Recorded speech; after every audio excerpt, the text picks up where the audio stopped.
Welcome, Nick. Thank you for joining the Buyer's Edge. Thank you for having me.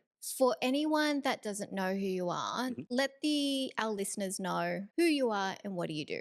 Yep, perfect. Well, firstly, thank you for having me. Avid podcast listener, but first time being interviewed, so super excited. I am Nick Graham, Director of Experity Capital. Our business is a mortgage brokerage firm, so we help individuals and businesses get finance to predominantly buy property.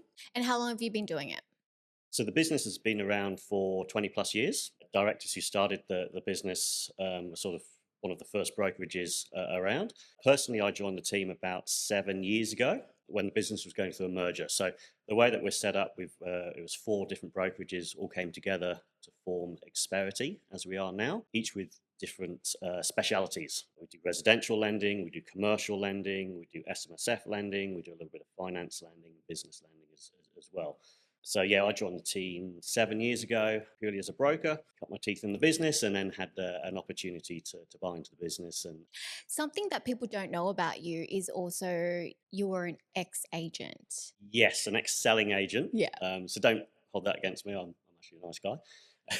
But yes, I did that for 6 years as well prior to the broking on the Northern Beaches, and was a business owner there as well. And that's really given me a good sort of background, I think, to be able to help our client, just knowing the process of how to sell a property, how to buy a property, that sort of thing. So it gives me I suppose an extra advantage to add value. I think that's amazing, and it's kind of helpful in what we're going to be discussing today, which is the talk of Australia, the 5% scheme that's been introduced on the 1st of October. Yep. My question now is explain what it is and who's eligible. Yeah, perfect. So, look, the 5% government scheme has actually been around for a little while, but they've had restrictions on it. So, in essence, the way it works is if you're a first home buyer and you only have a 5% deposit, usually the banks would charge you what's called lender's mortgage insurance. And that's a premium that goes on top of your loan, and it can affect your borrowing capacity. And it's basically extra money that you have to shell out over the lifetime of the loan. What the government do with their scheme is if you've only got a 5% deposit, the government will guarantee 15% of your purchase price, giving you a total of effectively a 20% deposit, avoiding lender's mortgage insurance. Now, currently, up until the 1st of October, there's quite a few restrictions on that, around number of places on the scheme, around if you earn over a certain income, you're not eligible, and also around the purchase price of a property. That's all changing from 1st of October, which means there's going to be a lot more people eligible to get onto the scheme and avoid having to pay mortgage insurance. Do you think there's any misconceptions about the scheme that buyers don't know about? So normal lending criteria still applies. So I think there might be a misconception out there that anyone can still get a loan. You still got to be able to demonstrate to the bank your serviceability, to show borrowing capacity. You've still got to have that 5% deposit and stamp duty as well. So I think a lot of people sort of maybe see it as perhaps free money. It's not. You're still going to have that loan in place. You're still going to have your monthly repayments to make. I think as well, but what's going to happen with property prices when this come in? Yeah. So I think a lot of first home buyers think, right, this is my ticket in now. Let's get into the market, and that's great, and absolutely encourage everyone to do that. But I think there's going to be a big surge of demand in certain sectors of the market, and that could well push property prices up. It sounds so exciting. Oh my God, I can buy up to 1.5, but can you actually service that type of loan? So that's something to be mindful of for a lot of first home buyers. Yeah, exactly. And you don't want people to get overexcited and overextend themselves as Yeah. well. So I think that's probably a role that we play as brokers and also property professionals like yourself to educate our clients and to sort of make sure they're aware of the risks and the pitfalls of this scheme and make sure that decisions that they're making now are right for them and they're not just jumping in for the sake of it. Do you think the eligibility criteria is realistic for most first home buyers? Yeah, I think it is definitely an improvement in the scheme. The two main changes that are going to affect people is there's now no limitations on your income. So no matter how much you earn, you can be eligible to get on this scheme. So that's going to bring a lot more people into the eligibility. And I think increasing the cap on the property price up to 1.5 mil in Sydney, Brisbane, I think it's a mil, and it's different levels around the country. But I mean, you tell me. But I think at 1.5 now, you're sort of looking into that townhouse potentially in certain areas, Yeah. or at least you're looking at 2 bedroom, 3 bedroom apartments, rather than where the previous caps were. You either couldn't buy, or you were looking at studios or one bedders, which Yeah. weren't ideal, right? Absolutely. The old scheme, it was just like, what could you afford in Sydney Yeah, specifically? You could only afford a bedroom apartment, but if you're a first home buyer with a partner and a kid, a one bedroom's not going we got it. to cut it for Yeah. you. So Yeah, yeah, exactly. yeah, And I think, well, a lot of our first home buyers, this property they're buying is your stepping stone, right? So hopefully, it would only be the one stepping stone to getting your forever home or your dream home. And yeah, if you're only able to buy a studio or one bedder, it's not gonna then. It's quite a leap then to be able to buy your 3 4 bedroom home. Whereas if you're buying, say, a 2 3 bedroom apartment in a suburb that's going to give you good capital growth, or you're buying that townhouse, you're going to be able to stay there for a lot longer. yeah. So you're going to realize that capital growth over a longer period of time. As a buyer's agent, when I'm out there looking, it's so exhausting for clients. So Mm. imagine buying and then moving out straight away because you've outgrown it. So you want something, I think it's beneficial with the scheme if you can do it to allow you to buy something a little bit bigger so that you can live in it for 5 years or more. So, Yeah, yeah. exactly. And then you're not going to outgrow it as Yeah. circumstances in life change. And Yeah. Okay, so from a lending perspective, how does entering the market with only 5% deposit impact borrowing capacity and long term repayments? previously, if you did have to include lender's mortgage insurance premium, that had to be included in your borrowing capacity. So, say for instance, your borrowing capacity allowed you to borrow up to a mil, and your mortgage insurance premium was 20,000 or 30,000. Your actual loan amount would only be 970 or 980. So, by getting rid of the lender's mortgage insurance, it's now increasing what your actual. You can still borrow the same amount, but it's actually the loan that's going towards your purchase, not going towards the lender's mortgage premium. But bear in mind, the repayments are going to be the same. So you're still getting a loan of a million. You still have to make those repayments. Do you think it makes buyers more vulnerable if there becomes an interest rate rise? Yeah, look, so when lenders and brokers are looking at your borrowing capacity, there is a buffer that's built in to that. It's about 3% over what the rate is. Yeah, when we sort of tell you what your maximum borrowing capacity is, there is an inbuilt buffer into that. But what I would highly recommend is looking at those repayments and doing some scenarios and modeling yourself. There's tools online. I think most lenders have a repayment calculator on their websites, and just play around with it and see what your repayments would look like if rates do go up by 1% or 2%, and making sure that you're comfortable with those repayments Yeah. around your budget. And that's probably another tip as well: do a budget. I must admit, it's something I hadn't done for years, and then Yeah. was suddenly wondering where all the heck all my money's going, usually towards my kids. But yeah, it's something I did recently, to do a budget, and then if you are looking at what your repayments are, and if they're going to jump up a little bit with an interest rate rise, say, you can then have a look at your budget and see what things you can take out. This isn't in the podcast questions, but what's the repayment for a 1.5 mil purchase price on a 5% deposit? So if you're buying for 1.5, right, so you've got a 5% deposit, so that's 75 grand. So you're looking at a loan of 1.425. Yeah. You'd probably be looking 8 to 10 grand a month, I'd say. How are people affording $10,000 a month just on mortgage? And then on top of that, your other stuff like your groceries, your petrol. Mm. Like, oh my gosh, it's just nuts in Australia. Yeah, so I mean, the government's pitching this as a way to help with the cost of living crisis or the housing affordability.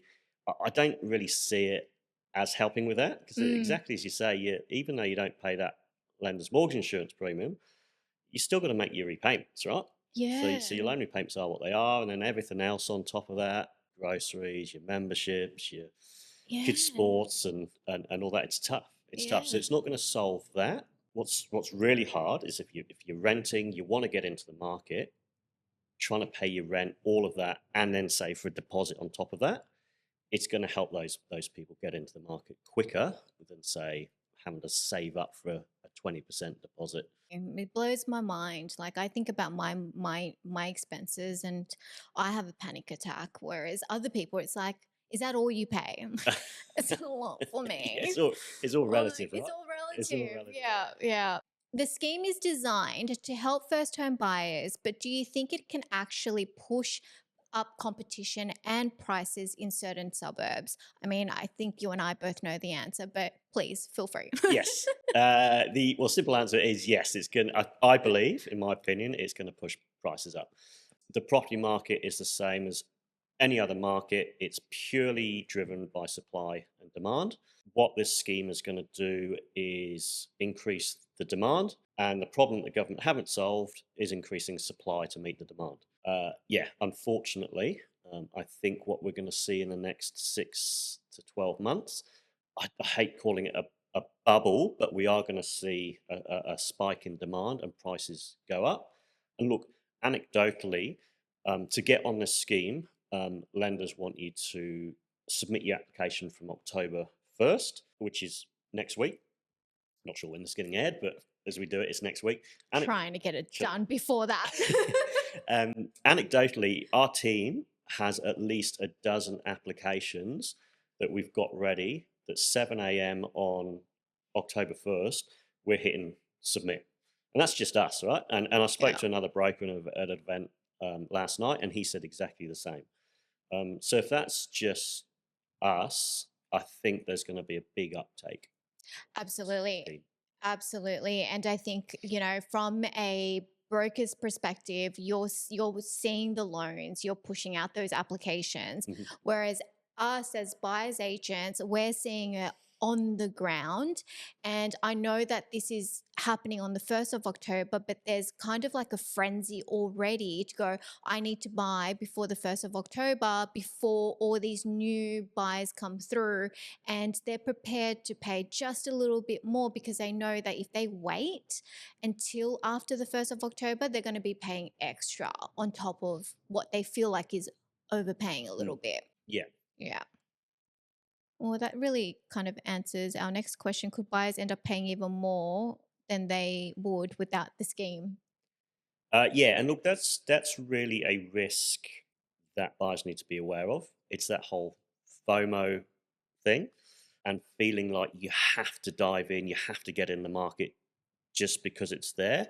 And we've sort of seen it previously as well when governments messed around with stamp duty for first home buyers as well, right? It happened a little bit then. So I think now more than ever, if you're a first home buyer listening to this and you want to take advantage of the scheme, put your team of professionals around you. Speak to your broker to make sure you've got the finance there in place.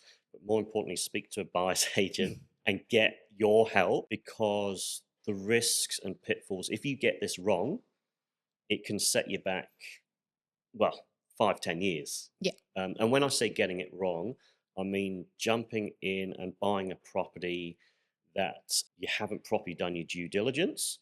So either that might be a strata property and there's big problems with the building, so it just becomes a money pit and you're forking out for that.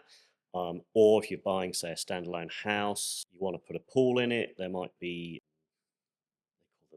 Easements? easements that you can't put your pool in, or there might be, a DA in place for the neighbours next door to put some big monstrosity Yeah. next to you, and that's going to affect the value of your property overall. So I think that's vitally important not to just jump in for the sake of it Yeah.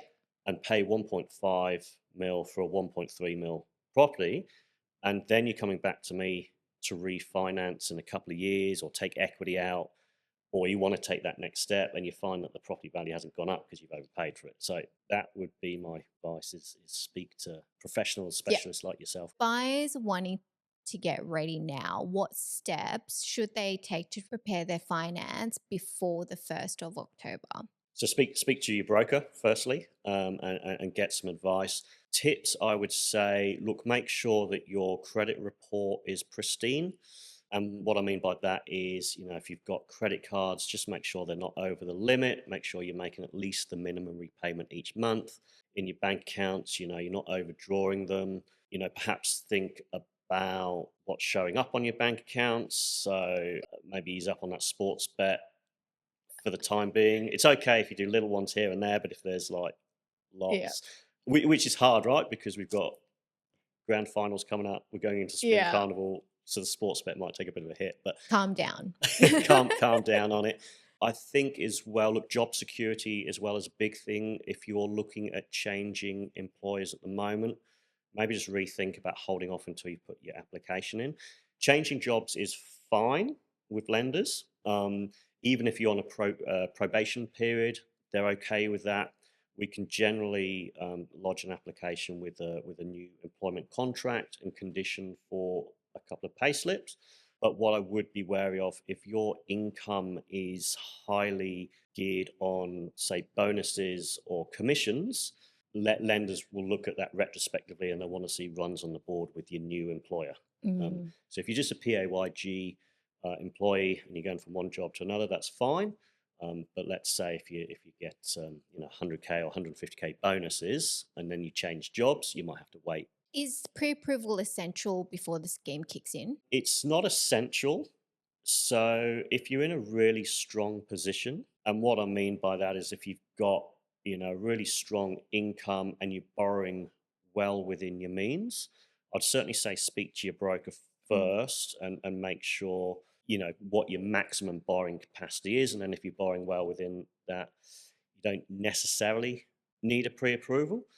But it's always prudent because things always crop up and say, there might be something in your credit Yeah. port that you've not thought about. It doesn't cost anything to get a pre-approval. They last for 90 days. If you don't use them, we can roll it over for another 90 days. So I'd recommend you do so. What are the biggest risk of buying with such a small deposit, like negative equity or financial stress, and how can buyers protect themselves? What negative equity is, if you buy a property for 1.5 mil, let's say, and you've got your 5% deposits, your loan is worth 1.425, then in a year's time the market drops Mm. and your property might only be worth 1.35. You've then got a property worth 1.35 and a loan at 1.4. So that's what's meant by negative equity. Yeah. Now, that's not necessarily a problem if you can still make the repayments, but that's where the bank gets a bit jumpy. If you stop making repayments and they have to sell it, it also creates issues if you want to draw out equity to do renovations, or if you want to buy an investment property or buy a car, whatever it is, you may have to. It may set you back several years. It also becomes a problem if you want to upsize as well, right? Because then you're selling a property and you have to Yeah. pay off a loan that's more. So again, how to mitigate that risk? Speak to Yeah. yourself, Kelly. Speak Speak to to a the buyer's professional. agent. Yeah. That's it. Because you're going to make sure that they're getting an asset in an area that's not going to go into negative equity. Yeah. Going to do all the due diligence to mitigate that risk. That it's always going to be an appreciating asset. Yeah.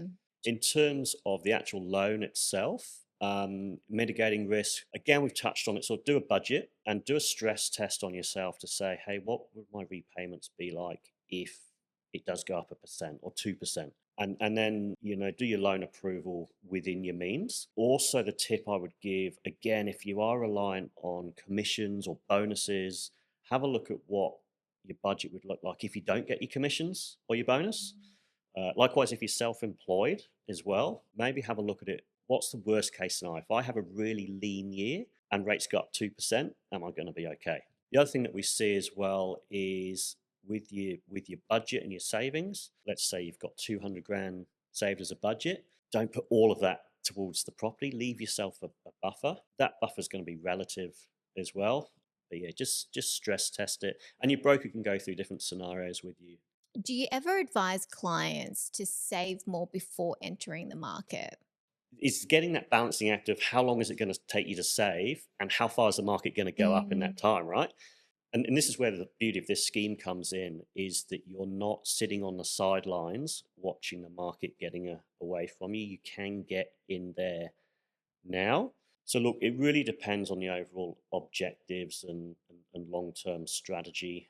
Look, we've done scenarios in the past where we've looked at what the LMI would be. And it's like, geez, and these clients would be able to say 5 or 10 grand a month. So they're going to be able to save quickly. We might in that instance say, look, just save for 3 to 6 months to avoid the LMI. But I think now with this government grant scheme in place, the general advice be, look, let's try and get in now, because by waiting a year, 18 months to save, you might see that the property price that you want to buy has gone up. it's like, can you outsave the market?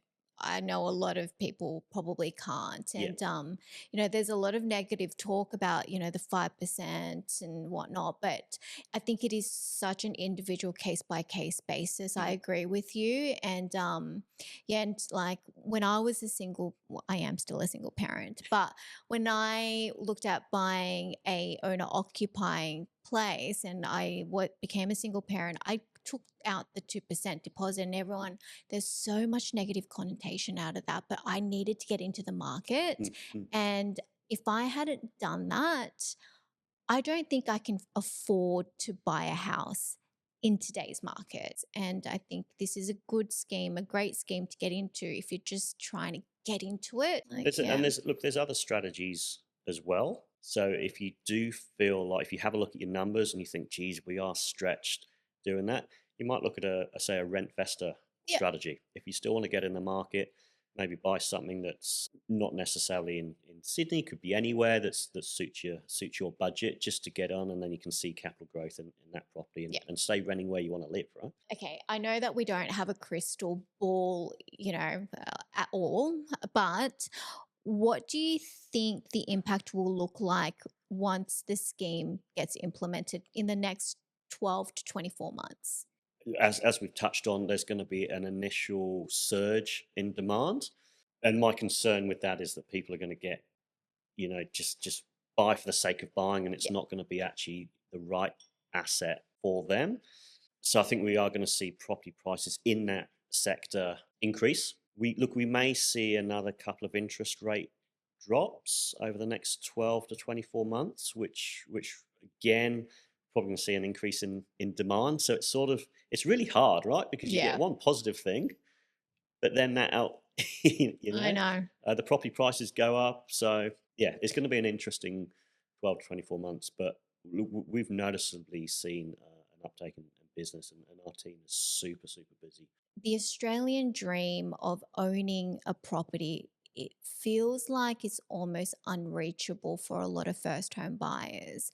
And some are probably feeling like they'll never get their deposit, even though this 5% scheme's been introduced, and they won't be able to save enough, and they might just decide to just surrender and rent for the rest of their life. What advice do you have for first home buyers to keep on going, to keep trying to enter into the marketplace? It is easier said than done, but setting yourself a budget and making sure that you are putting away at least a little bit and saving for that deposit, even if it's 50, $100 a week, and maybe looking at things you can forego to, Yeah. to do that. But look, it is easier said than done with the cost of everything going up. Maybe have a look at other strategies as well. We mentioned the rent vesting Yep. strategy as well, where you can, find a property that's at a lower price point, build some equity in that. But again, make sure you're speaking to professionals, do your due diligence, making sure it's part of your overall strategy. There are other ways as well. Mum and dads who might be able to put property up as a family guarantee. That's another way Mm. of getting into the market and avoiding LMI. My advice would speak to professionals, speak to your broker, buyer's agent, financial planner, and work out what the overall long-term objective is, and then we can all work together. Don't lose hope. It's hard. It's bloody hard, Yeah. but Yeah. Yeah. Making some compromises, working hard, and having the right support and guidance and be willing to listen to that advice is really important as well. Yeah. You don't have to do it on your own. You've got people around you and experts that can share different success stories and Mm. go, this is how one person, this client did it, and this other person did it, all for an ultimate end goal, the ultimate dream goal, I should say. So, Yeah, yeah, that's it. And yeah. look, we work with some fantastic financial planners as well that do exactly that. They help you budget for you. And I think if you can see that end goal and writing it Mm. down as well helps a lot. And then just yeah, bit by bit. Amazing. Thank you, Nick, so much for So joining this thanks for podcast. having me. It was a pleasure.